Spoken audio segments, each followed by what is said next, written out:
Ate Marina sa biglang pag-alis ni John nang walang paalam. Pero ang sabi mo dyan, hindi lang kayo nagkikita ng dahil sa trabaho. Opo. Pero ang sabi mo din, napamahal na kasi si Gio. Ganun ba yun? O dahil naubos ang oras mo sa kanya? Siguro po, para po sa kanya, siguro ganun niya ako kamahal na. Kasi actually, doon napupunta eh. 2 months na ako. Bakit ang sabi ni Gio, ayaw mo daw magtrabaho? Ito, nag-aalam ka naman na. Nakatapos ka ng kolehiyo. Opo. O, anong nangyari? Hindi po kasi masaya po ko talaga siya kasama eh. Kaya siguro parang ayaw ko rin po siya mawala sa akin. Parang gano'n. Kasi mabait po siya eh. Lahat binibigay niya sa akin. Pera lang po sa pera, gano'n. Alam mo na.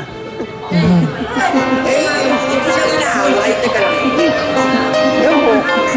Gio, hindi mo ba naiisip na dapat hindi mo kaaway si Ate Marina kasi kahit anong mangyari, yan ang anak nanay ni... Wala kang hirap San? dyan. Kaya huwag kang magmalaki Dapat dyan. Kay Jan nire-respeto na at ikaw ginagalang mo nagkagastos din. dyan. Hindi ko naman po siya totaling kaaway. Hindi wala po akong galit sa kanya. Siya may galit sa akin at hindi ko alam kung Talaga. bakit galit sa akin yan. Hindi ko gusto ang relasyon nyo. Bakit? Kasi bakit? Dahil ganyan ka rin? Bakit? Mas may karapatan ako dyan dahil ako ang naghirap. Sabihin na natin may Magpalaki sa karapatan kanya. ka. Pero wala kang karapatan na igapos, itali sa paa, isakalin sa leeg para mamili kung sinong asawahin niya. Hindi. Oo nga. Pero hindi ikaw ang pinangarap ko na maging asawa niya. Bakit? Asawa na ba ang tingin doon? Mag-boyfriend lang kami, hindi kayo mag-asawa. John, Kaya huwag gaano kang nga mangarap na kaseryoso mga sa pangasawa mo yan. pakikipagrelasyon Hindi ako mo pinapayag na kay Gio? mapangasawa Kasi ko may yan. nabanggit si Nanay Marina mo kanina na pangarap din naman niya na magkaroon ka ng pamilya. Opo. Ganun din naman po talaga gusto ko. Magkaroon din ako ng magandang pamilya. Kasi galing na po nga ako sa pangit na nakaraan. Hindi, kasi po, binibigyan niya nga lang po yung narapat siguro sa akin ngayon dahil may problema ako, dahil may Ano bang ginagawa problema mo? Anong problema mo? ako. Natatakot lang po ako kay Dada. Kasi, Natatakot ka? Bakit ka natatakot sa akin? Bakit ka natatakot sa kanya?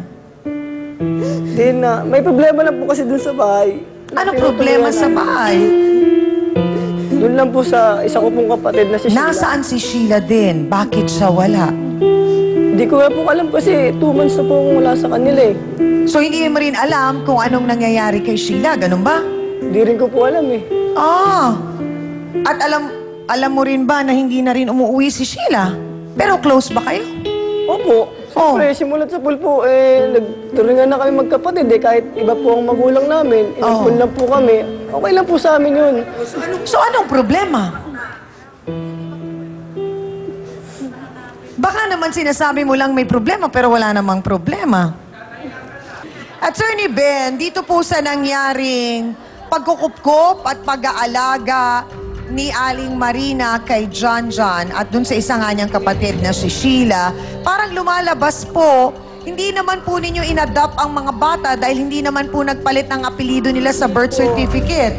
Wala na po. Para ngayon, ang respeto na lamang ng mga bata sa kanya ay parang guardian po ba o parang caretaker? Legally speaking, ngayon pong nasa legal ng edad itong si John at si Sheila, may karapatan pa ho ba si Aling Marina sa mga batang ito na kanyang inampon?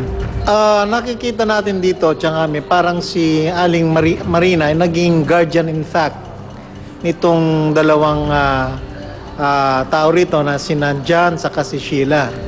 Ngunit dapat natin tandaan yung pagiging guardian in fact ay hindi po nagkakaroon yun ng validation upang sa ganon ay magkaroon ng parental authority yung guardian.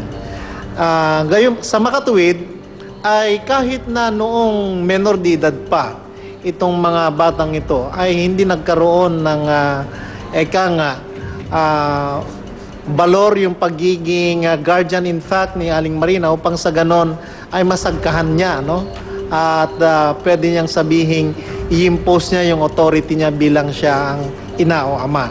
Salamat po, Attorney Ben. Dr. Camille, hindi ho kaya na baka hindi mapaliwanag ni John yung nararamdaman niya dahil sa dala na rin ng sinasabi niyang may takot siya, pero actually ay parang hiya yun sa kanyang dada na parang hindi rin niya kumbaga, nung pagkatapos niya ng mag-college, siyempre, baka ini-expect ni Dada na may trabaho siya, wala siyang trabaho kagad na nakuha.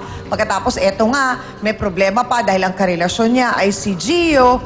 Hindi ho kaya yun ay dala ng hiya, kaya talagang hindi siya makaharap at masabi niya sa kanyang nanay-nanayan. Una-una ang isang tao, pag merong ginawang hindi maganda ay nahihiya. So, dito ang nakikita Tapos ko... naging takot na. Oo. Maaring si John ay meron pang higit doon na ginawa. Kasi parang sinasabi niya may problema. Kaya nakakapagtaka yung sinasabi niyang problema eh. So, kung ito ay magiging talagang problema, maaring lalo lalabas yung kaakibat nun yung anxiety. So, pag may anxiety ka, nandun yung takot. Pag may takot ka, lalong hindi ka magsasalita. So, masyado siyang troubled. So, anong tendency para maka-escape dito? Umalis muna ng bahay dahil hindi niya alam kung paano bigyan ng solusyon yung talagang problema na kinakaharap niya. Salamat po, Dr. Camille. John, nung lumalaki ka, kamusta naman yun? Yung relasyon ninyo ni Aling Marina? Okay naman po. Galing po akong eskwelahan. Kasama ko pa po siya actually magpa-enroll eh. Ano yung mga naaalala mong mga magagandang bagay na pinagsamahan ninyo ni nanay? Yung pagkagising namin, nakahanda na yung pagkain namin. Yung binibigay niya naman lahat, pagkagaling trabaho, binibigay niya naman lahat sa amin eh. Nung nag-aaral ka. Hanggang sa dumating yung araw na sinabi niya sa'yo na hindi siya ang tunay mong ina. Natanggap ko na po yun. Kasi lumalaki na po ako eh. Hindi ko naman na rin alam eh. Yung punot dulo. Basta po naramdaman ko na yung time na yun. Siya na po yung tumatay yung ina ko at saka tatay ko po. Hindi kaya ang isang problema dito ay hinahanap mo kung sino ang tunay mong nanay? Hindi naman po kasi naliwanagan na rin po ako nun eh. The best mo nga po yan eh. Mas the best pa sa ibang nanay yan eh. Siya nga, isa lang siya nagagawa niya na... Oo, tumayo siya bilang nanay, Opo. bilang tatay. So bakit ka natatakot sa kanya? Diba? Kasi parang kung mabait naman si nanay, wala kang dapat ikatakot. So si Sheila, kamusta nung lumalaki kayo bilang magkakapatid? Sheila po. Maayos din, masaya. Opo, masaya, closeness. Parang magkapatid po talaga tulingan namin. Kasi galing po kami sa ganung malaswang karanasan eh. Kaya... Hindi maganda pareho yung naging nakaraan ninyo, Opo, pero si Aling Marina, pilit na pinagaganda yung kwento ng buhay ninyo. Opo, ganun na nga po. Tuwing birthday mo ba, naaalala ni Nanay Marina? Sabay po kami actually ng birthday ni Sheila. Kaya napakasaya. Sabay sila, ma'am. Pinagsabay nyo na lang po o talagang Sabay magkasabay? talaga sila, ma'am. Abay, parang talagang telenobelang pang-istorya. Na ang mga bata ay dinala po sa inyo, pinagtagpo at kayo talaga ang napili na tagapag-alaga nitong dalawang batang ito. So tuwing birthday ninyo, ano yung naaalala nyong ginagawa ni Nanay Marina? Umaga pa lang, di na siya magtatrabaho. Bubuhos niya lahat, magluluto siya, umaga pa lang. No. Yun, tapos magkasama kami maghapon, may mga bisita. Hindi kaya yung nasabi ko kanina, John, na nahihiya ka kay nanay kasi pagkatapos ng college, hindi ka nakapagtrabaho kagad, na para bang pakiramdam mo, naging failure ka, ganon? Hindi Kaya naman ka po, natatakot? may gumagambala lang po talaga sa isip ko eh, sa... Ano ba yung problema mo na? Tawagin po natin ang isa pang anak-anaka ni Ate Marina na super close din po kay John at nagturingan sila na parang tunay na magkapatid.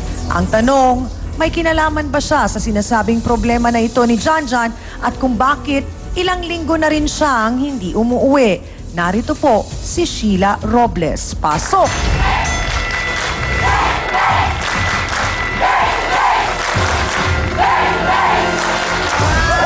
Sandali lang!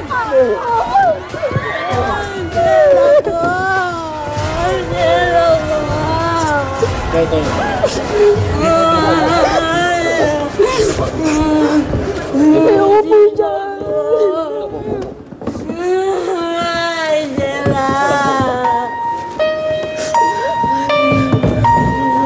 Sheila, bakit mo sinabunutan si Gio?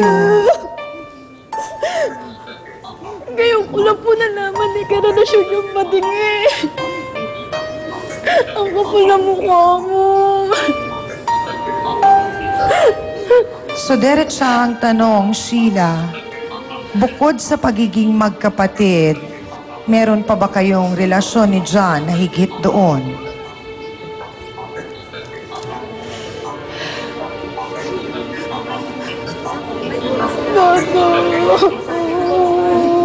Ano nga ba ang sinasabing problema ng magkapatid? At para bang, hindi ako masagot ni Sheila kung meron silang relasyon ni John ng higit pa sa magkakapatid. Yan ang aalamin po natin. Tumutok lang kayo dito po sa Face to Face. So ang tanong, Sheila, nagsiselos ka? Diretsa ang tanong, Sheila, may relasyon ba kayo ni John na higit pa sa magkapatid? Miss Amy Perez would like to thank the following: Dr. Steve Mark Gan of GAOC Dental Clinic, Salon de Manila, Watercolors Makeup, Gloss Nail